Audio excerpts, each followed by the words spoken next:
Why, it's the drunk piano player. You're so drunk you can't hit nothing. In fact, you're probably seeing double right now. I have 2 guns, one for each of you.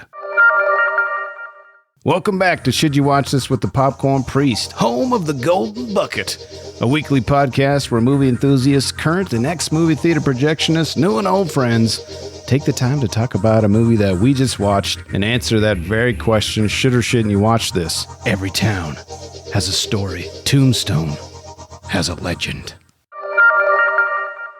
From Hollywood Pictures, I want your blood. the Clanton gang figured they owned the town. But they never figured on Wyatt Earp and Doc Holliday. Maybe you better swear me in. Together, they brought justice to the West. You tell them I'm coming! And hell's coming with me! Tombstone, rated R.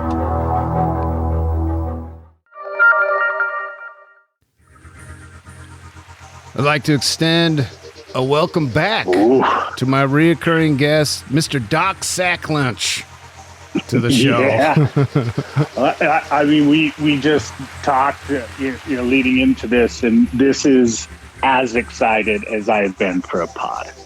Yeah, I'm starting to feel like, I mean, obviously the 80s I really love and have an affinity towards, but I've been dipping in. If you're listening to the show, like you've seen a lot of 90s action films in the feed, and this is a doozy. I mean, 90s were just the best on every level, like socially, cinematically, fiscally. Like, it was just an epic time to be young. Yeah, it just feels, I mean, the nostalgia kicks in quite a bit, obviously, with the 80s and 90s. But listen, you're gonna go through a journey in this 2 podcasts about Tombstone, and I was loving the research more than almost as much. I shouldn't say more, almost as much as watching the film. So Yeah.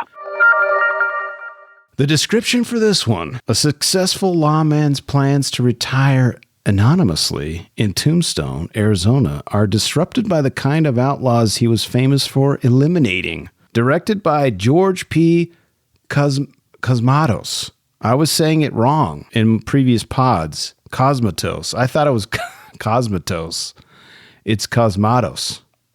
Cosmatos, got it. He directed such hits as Cobra, which we've reviewed recently on the pod. Yes, you have. And a little movie that pierced my young heart, Rambo: First Blood Part 2. Oh, yeah. Okay. All right. Anything else of note, though? Not really.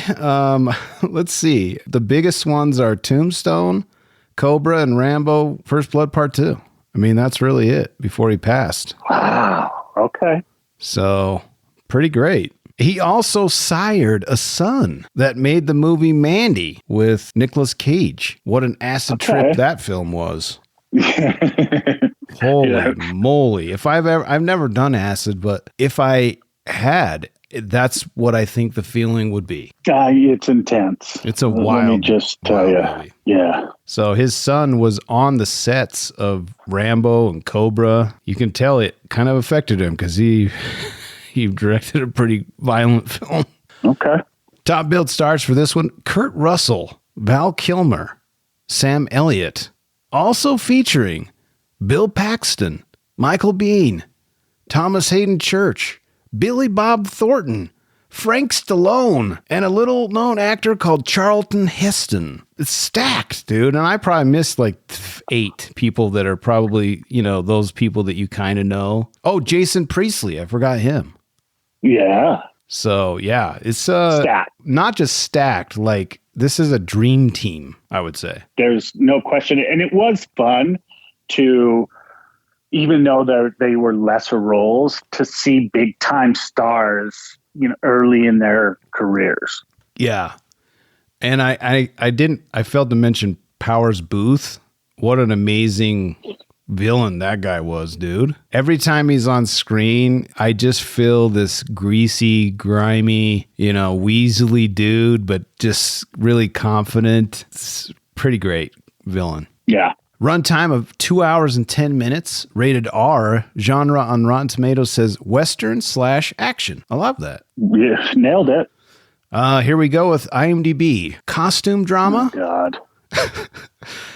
What? Yeah, costume drama is a genre now. Okay. Docudrama. It is not. Docudrama, period drama, Western epic, biography, drama, history, and Western. It's like, I feel like they're just juicing the algorithm. I've said that before, but yeah.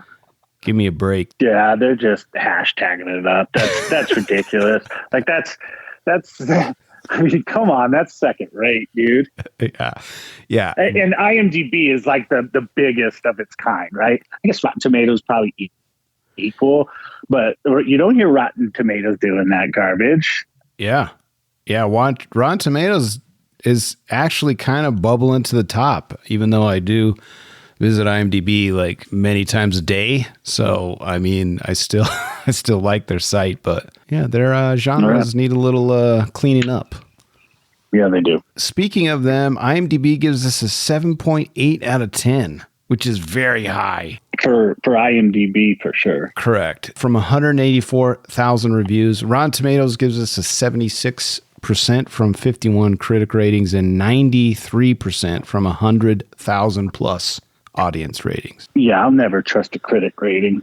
I don't really love what Rotten Tomatoes has done to the movie landscape, but I do check it. I like to look at it.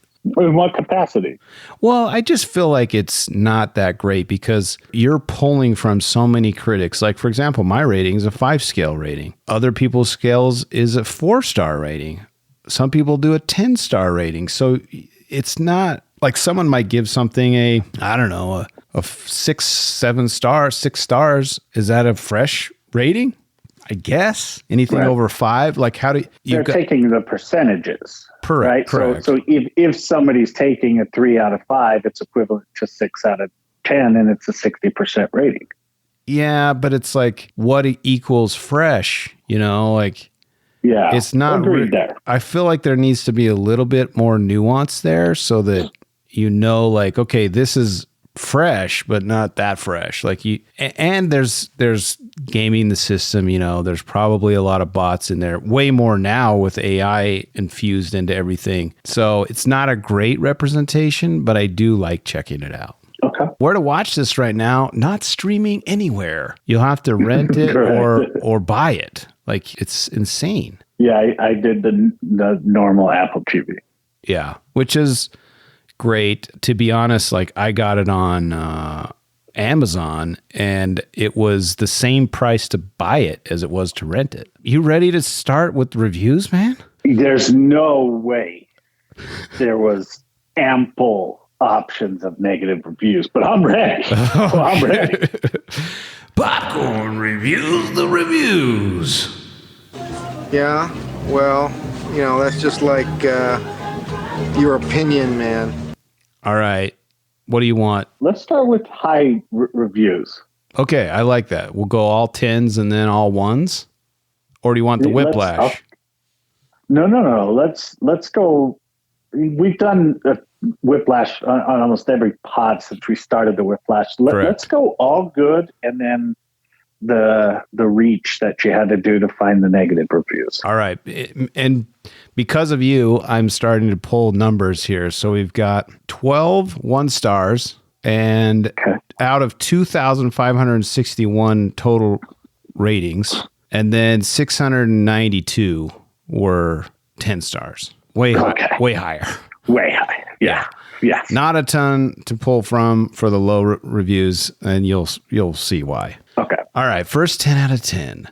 The Good Wyatt Earp film says Sick Frog from 1998. Sick Frog says proof that Westerns can be fun. Tombstone delivers an action-adventure popcorn movie that doesn't have to be campy and one-dimensional to be enjoyable. Here, Wyatt Earp's biography is told like a fable, which I think is awesome. Yes. Sure, the facts are often recalculated in this film, but this is not looking to give a straight and accurate view of Wyatt Earp's life. This is trying to take a man's life as a basis and then add to it and make a cinematic joyride, as opposed to the overlong and plotting Wyatt Earp. This film decides to have a good time with the story and not get too bogged down in the misery. Kurt Russell is powerful, as always, and no man can deny that Val Kilmer, in his finest performance to date, was fully due for an Oscar nomination, if not an Oscar win. And Michael Biehn also gives a first-rate performance as the sadistic Johnny Ringo. This is a thrill ride for anyone who loves Westerns or a good film to try to get others to start watching Westerns. 10 out of 10. Yeah, I mean, he summed it up pretty well. I would disagree a little bit. Like, I love the Kevin Costner Wyatt Earp, and I'm guessing that's the one that he's kind of comparing it to. He is. I thought that one was great, like really great. Was it Tombstone? No, but when he said this was a Western popcorn movie, that's such a great description, because it is, man. Yeah.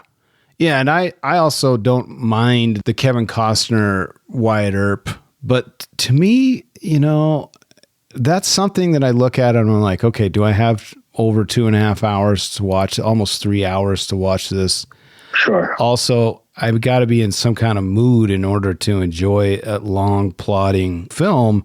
And this one's just, man, we're right into it, and it doesn't stop. It's just awesome.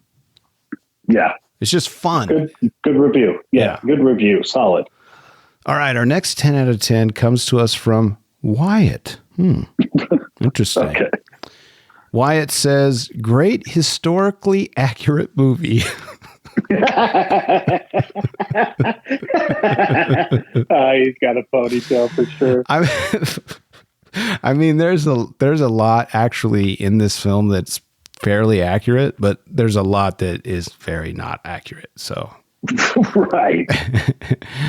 Wyatt says, how refreshing after suffering through the historical butchery of My Darling Clementine and Warlock and about 4 other movies, a movie with top-notch actors and believability. Perhaps because I live in Tombstone, I can appreciate this addicting movie. This guy lives in this podunk town of Tombstone. I looked it up. I looked it up, by the way. And I don't know if I'm not planning a trip to Tombstone, but if I'm ever in Tucson for any reason, you got to believe that I'm going to be taking a 2.5 hour detour and heading to Tombstone. Right. I mean, I've never been. It's definitely looks like a, one horse town, but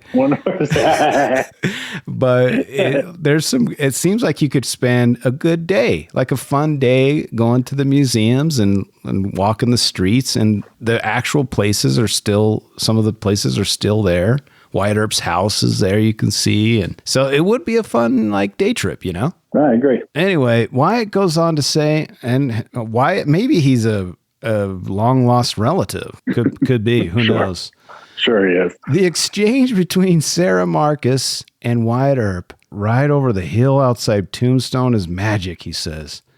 Better knowing that it's true. Anyone who enjoyed this movie might like Wyatt Earp with Kevin Costner. Slower, less pure entertainment, but nearly spiritual to lovers of Southwest history. Although it's desperately needed the sparkle of Dana Delaney. Every time I visit the grave of Johnny Ringo or look up at the Oriental Saloon, the Crystal Palace Saloon, where Wyatt and Jim Earp dealt faro, or the beautiful Birdcage Theater, where the Earps watched melodramas, I see the actors of Tombstone, the movie. Watch the movie, visit the town. You'll never forget it. And this guy gives his email address if you'd like it.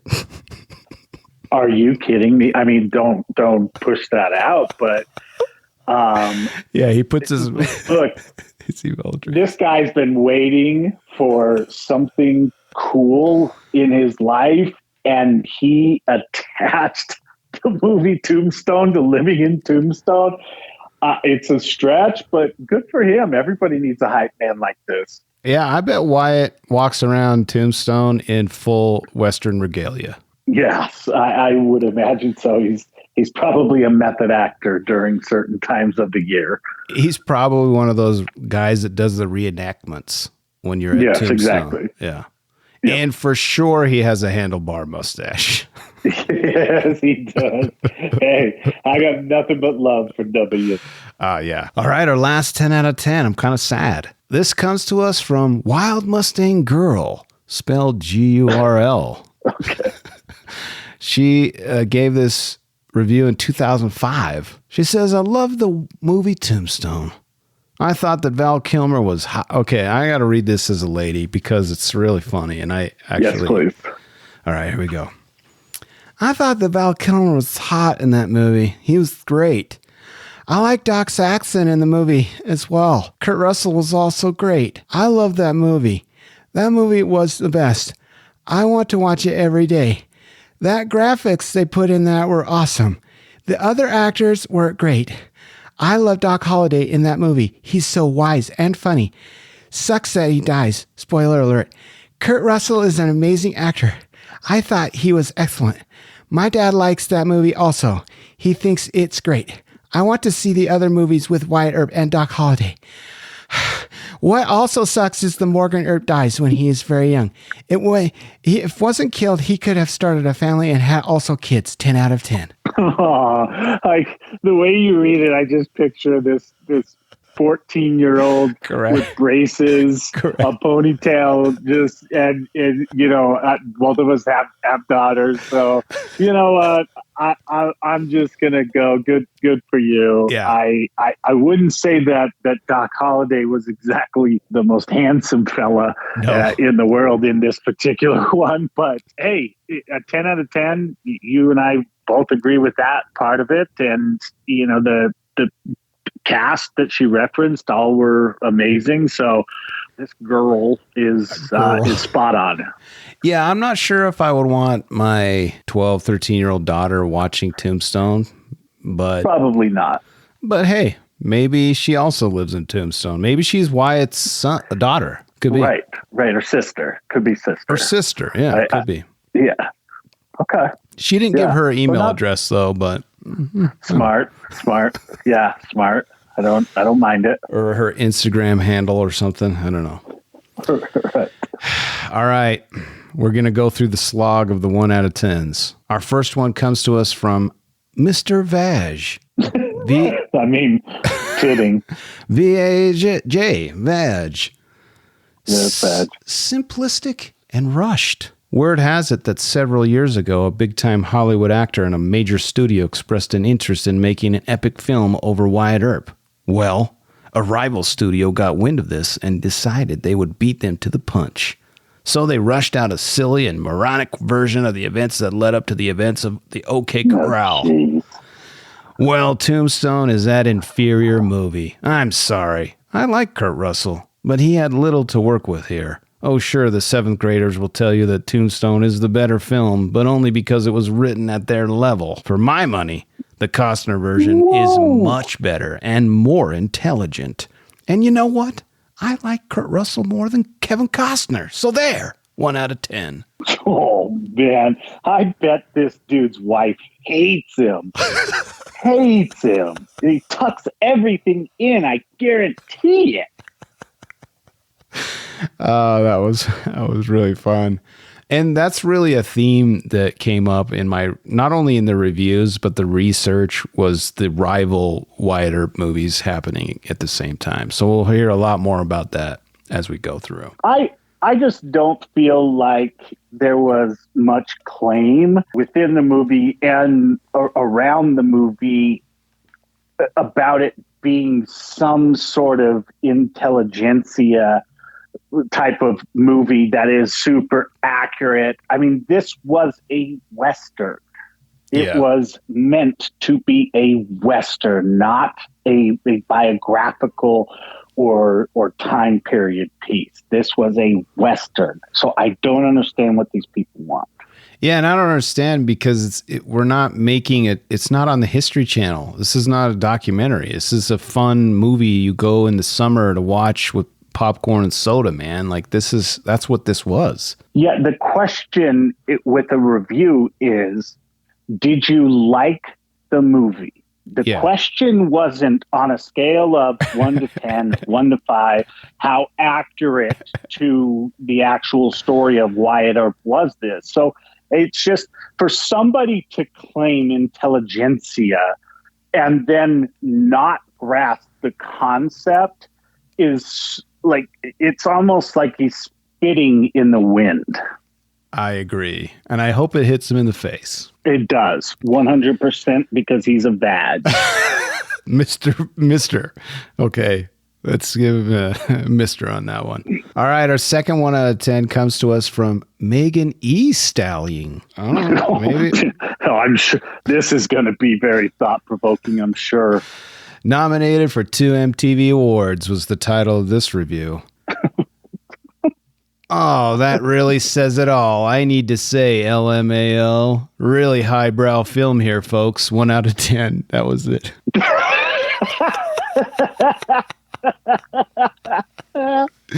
Oh, like, I mean, she was probably texting through the whole thing. I guarantee she didn't watch this in the theater in the 90s. No, she watched it in 2021. Okay, yeah, that adds up. That 100%. It's not a 30-second, short. YouTube short. Correct. Like, give me a break. We are in trouble with the youth today. All right, I think this might be another. Oh, I don't know. Let's see if we can tell if this is a lady or a guy.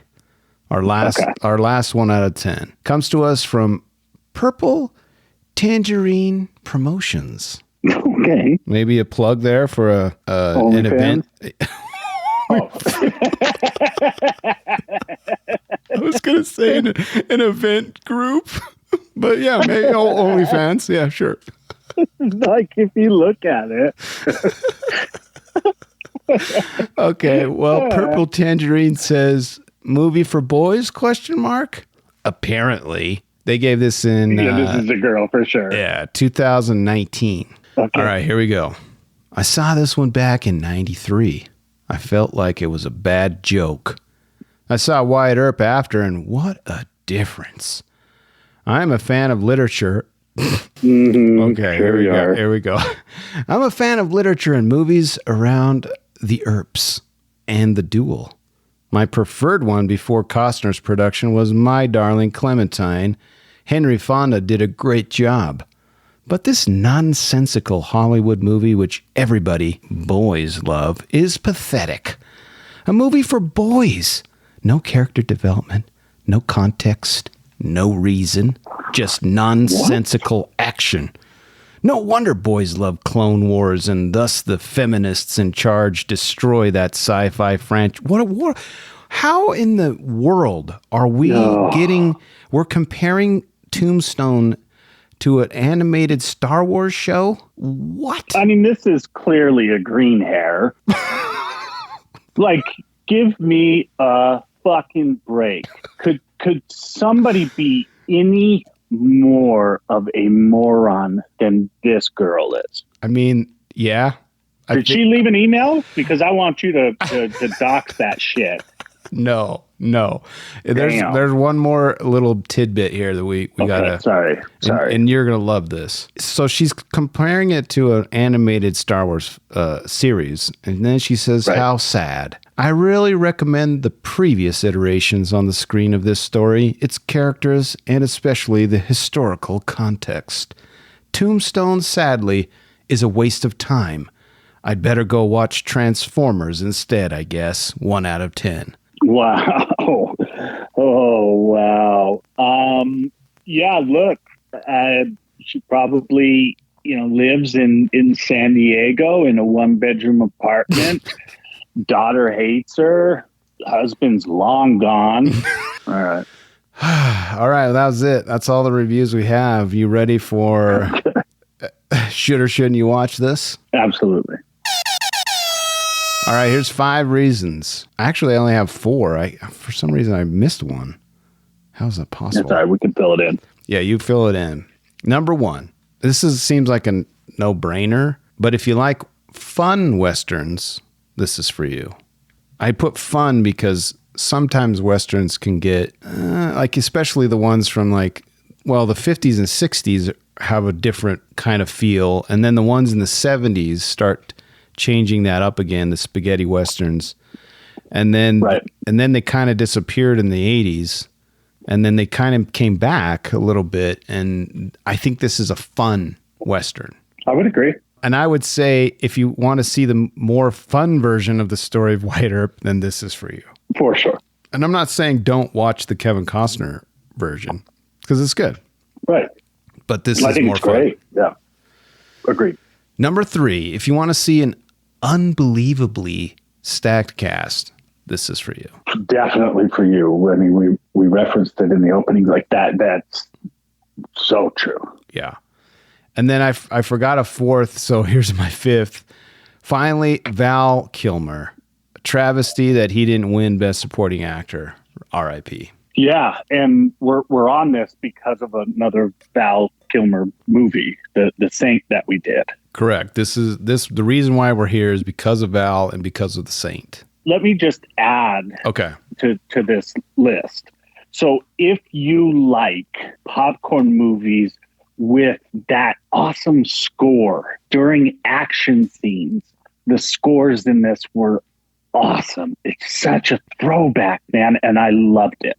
Yeah, it was very, very, very awesome. I mean, they had symphonies, right? It wasn't this contrived digital mix of mush that we get now. Just absolutely incredible. The other thing that I love about this is watching it 32 years later. What I love is I look back, you were talking about Westerns in the 60s, and I always remember, my grandfather, even a little bit of my father, kind of talking about how great the Westerns used to be. This harkens to that kind of that same context where it's like, man, this is an old Western by those standards, and it just delivers everything that you could possibly want. Yeah, I agree with you to some extent. The first scene where we're introduced to Powers Booth's character and his crew when they're dealing damage at the Mexican wedding. Yeah.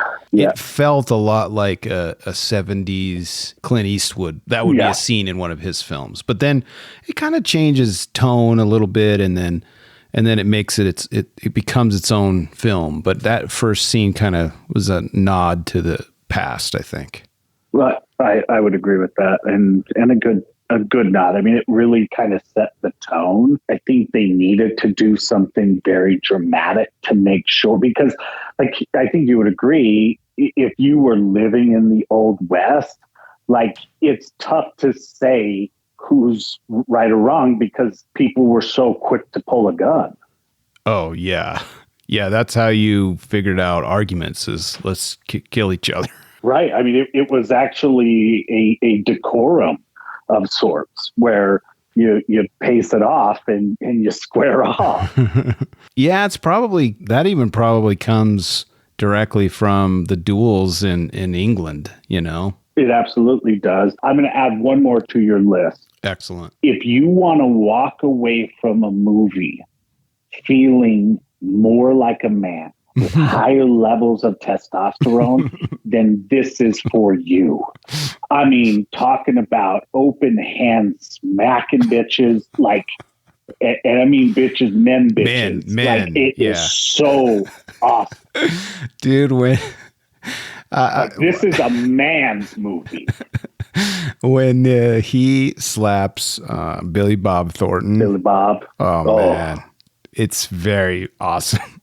You can see, and his acting, by the way, he doesn't look like that at all. Like, you have to like squint and you're like, oh, I guess Billy Bob's in there. Because he was kind of chubby. Yeah, he was a chubby with a beard, and he doesn't look like anything like himself now, but you can tell his acting throughout is like, he's confident, cocky, like, I'm taking this guy out. And after 3 slaps, he's He's humbled and I'm out. Yeah. It's really yeah. good. But you saw it multiple times, like when the guy draws on him and he immediately snaps the pistol from him and pistol whips him on the top of the head. Oh, like yeah. it's just every movement is a man movement, and no wasted movements, no wasted breaths, just awesome. So this movie's for you if you want to walk away feeling like a man. Man, I can't, we're going to talk more about it, but I pumped my fist multiple times watching this alone in my theater. Oh, me too. Oh, 100%. Yep. Okay. We're to By the Numbers. For God's sake, just give me the damn number! All right. This one's kind of hard. It's 93. So what do you think the budget is? I'd probably put the budget around, it had to have had a big budget because, I would imagine they built a lot of the set out, and you're talking horses, probably a lot of reshoots. And we'll get into it next week more, but this was plagued by quite a bit of disruption. They hired a director who was a writer, but this is his first director's chair. And he got fired after 5 weeks. And, really? Okay. And they scrapped all of that footage and had to start over. All of it? All of it. Wow. I would probably put it at 53 million. 25. Really? Wow. And good for them. Your number actually is interesting because I looked up some other stuff, but let me get through Tombstone. $25 million budget. There was no international. I don't know why it wouldn't have been released overseas, but it wasn't. And it made, do you want to guess or let me just tell you? No, I'd like to guess. So okay. I would say domestically, probably 75 million. 56. Okay. So then it's probably around 83 million for worldwide. No, because there's no international numbers. Oh, there isn't? No. Oh, okay. It wasn't. I don't think it was released. You're saying like where it ranks as far as box office. What's number 10? Hold on. What's number 10 on that box office list? A Few Good Men. It's 78. At what amount? 78 million. Okay. And this one made what's 56. But I don't see it. Probably didn't even make the top 20. Yeah, because Demolition Man is 58 million and it's number 18. Okay, so it's probably right around 20. I just don't see it on here on this list. It says 20th, but it wasn't on the list.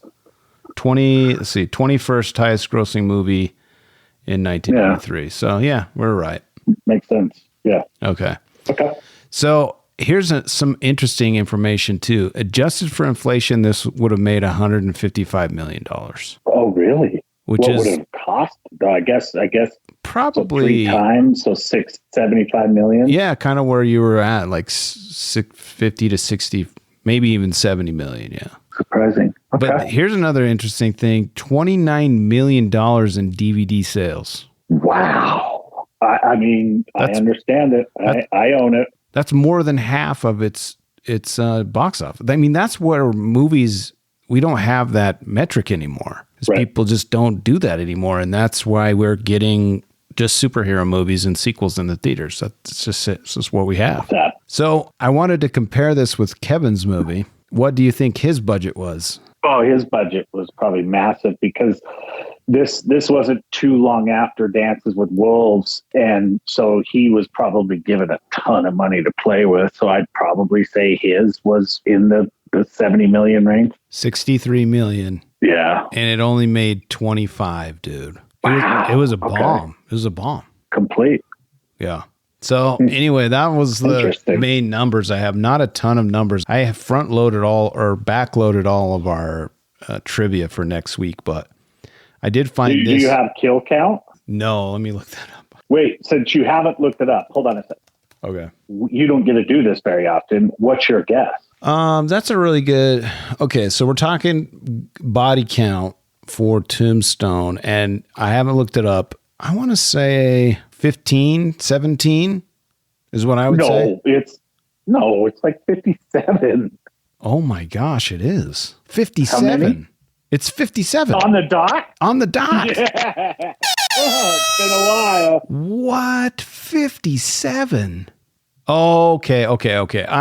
I for some reason there's a sequence towards the end of the film. I don't want to. I mean, it's from 1993, but Yeah, spoilers. there's some like a montage of where they're hunting people, and I just there's a lot of 57. That makes sense. That makes sense. Well, I mean, you referenced that opening scene. I mean, that was like 11 right there. Yeah, you're right. You're right. There's a lot of people that die in this movie. Yeah, it was a whole wedding party. Yeah. Okay. All right. 57. There's your body count. Speaking of the gunfight, during the famous gunfight, members of the two opposing parties were initially only about 6 feet apart, and about 30 shots were fired in 30 seconds at the real OK Corral shootout. Oh, 6 feet? I mean, but they kind of made reference to some of that. Like if you looked at, when when they referenced, hey, they're behind the OK Corral, they weren't that far apart in that either. Just shows you how inaccurate guns were back then. I mean, yeah, if you're 6 to 12 feet away from someone and you got a 6-shooter, I mean, half your shots are not going to hit anybody.